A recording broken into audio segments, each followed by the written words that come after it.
aka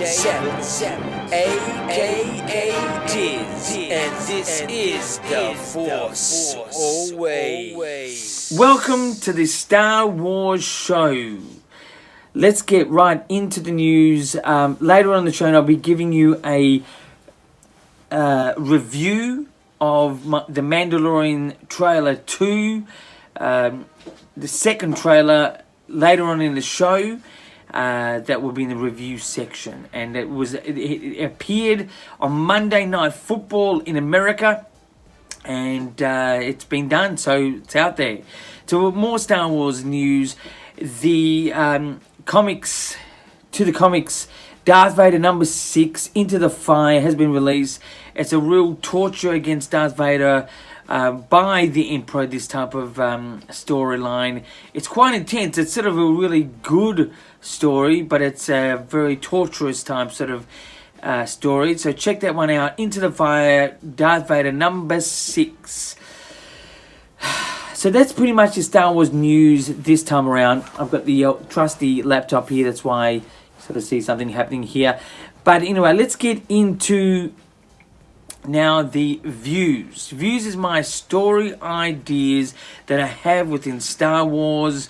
It could be a song, it could be a poster, it could be a TV series, it could be anything, a movie.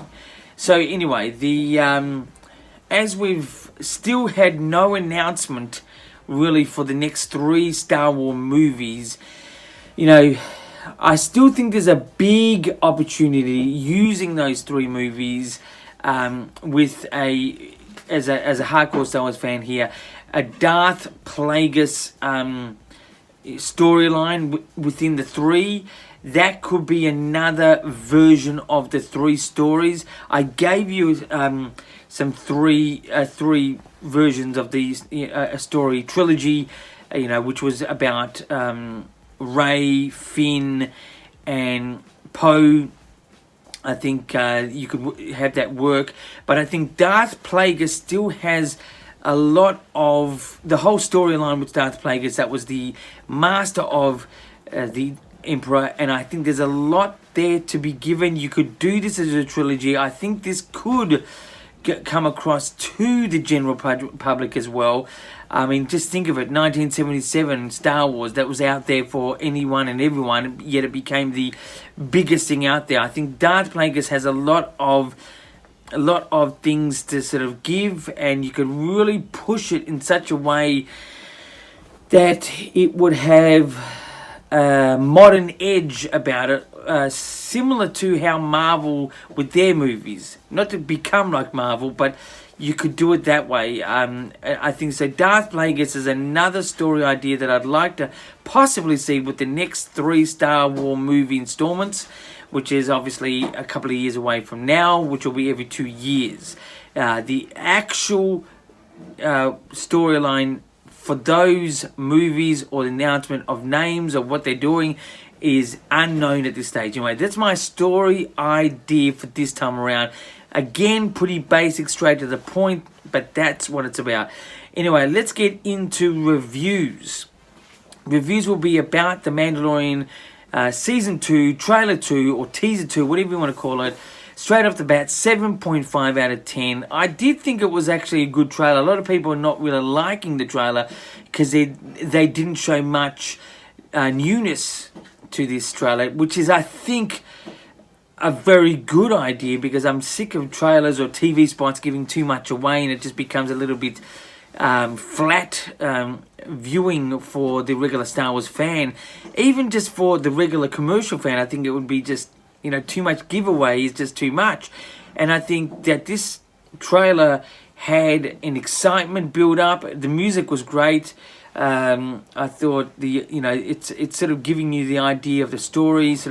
I think they're going to really concentrate in a big way, a big lead up to the Yoda sort of thing, the Yoda planet and the Yoda species. I think that's where they're going to end up going in the seasons to come. Maybe this season will be just a little bit of a bridge to get there. But for the actual trailer, again, 7.5 out of 10. I thought it was good. Great lead up, but I just think We don't need any other TV spots, no more trailers, nothing else to see. It's only a week and a half away. So let's just wait for that. Anyway, so that's my review for this time around. Let's get into the interviews. Interviews is 2 questions. Well, I asked myself, for you guys out there, 2 questions. First question, now there's a thing here in Australia within a supermarket called Woolworths, or as we call it, Woolies. They've been giving these things called Ooshies, which is just a little plastic rubbery toy, but they've become pretty popular here, a bit of a fad.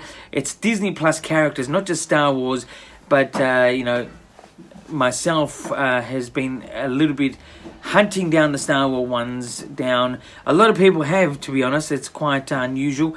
But finally, ladies and gentlemen, finally, I got Yoda. Yoda. It's a glow-in-the-dark Yoda. Check him out. Glow-in-the-dark Yoda. I got this. I just said yes in my car very loudly. It was such a pleasure. Not just one, I actually got 2, which is amazing. It was 2 in the one sort of go. But then I also, in that expenditure at the particular supermarket to get these Ooshies, I got about 5 or 6 of them because it was deserved in the amount that I spent and what I bought. I in fact got a very hardcore collector's version of the Mandalorian. It's a glitter Mandalorian. Here he is, the glitter Mandalorian, and here is also the regular Mandalorian. And I couldn't believe I got all that in the one sitting. So here are all the figures I got in the last, expenditure at this particular supermarket. This was, I kid you not, the last time I spent any money, and it all came to me at once. Thank God, because I'm sick of trying to get these things. It was pretty hard, but I'm pretty stoked being excited, glad, relieved that I got these ones, and now I can just put it to rest. But anyway, so this is the Ooshies I was after. Anyway, there's only one that is very, very hard to get. I don't think anyone would get this, because I think there's only maybe 5 out of tens of thousands of these things made. But it was a baby Yoda, and that was being sold on eBay for about $10,000. My God, if I got that, I think I'd be like winning a lotto. Anyway, so that's the so the first question, which was my favorite. Personally, I thought I'll go for the glitter Mandalorian. I thought that was my favorite. And my second question, which is my second favorite, well, I'm going to say, Yoda. It's a glow-in-the-dark Yoda. That's my second question. Second favorite, that's it. Anyway, so the obsession is gone. Anyway, now they can just gather dust and be collected and hopefully sold for billions of dollars in the years to come. Anyway, so just to let you know, for next week, The Mandalorian will be on Disney Plus. That means I'll be giving you a review shortly after the airing of it. In Australia, it drops about 6 p.m, 7 p.m. on the Friday night. For you in America, I think it's in the morning, Saturday morning or something like that. But I will be dropping the review as soon as I can. It may be during that's Australia, Friday evening, or possibly on the Saturday sometime. I will be uploading that particular review. But The Mandalorian is next week, and I will be giving you a week-to-week review of each episode. So be excited that the Mandalorian is back, and my reviews are back as well for it. So let's see what happens. Anyway, that is the show. Please subscribe to The Force Always. It's a weekly Star Wars show. You can Twitter me if you like for any messages or any questions. You can even do the Instagram, which my details are just down here. And until next time, keep rocking.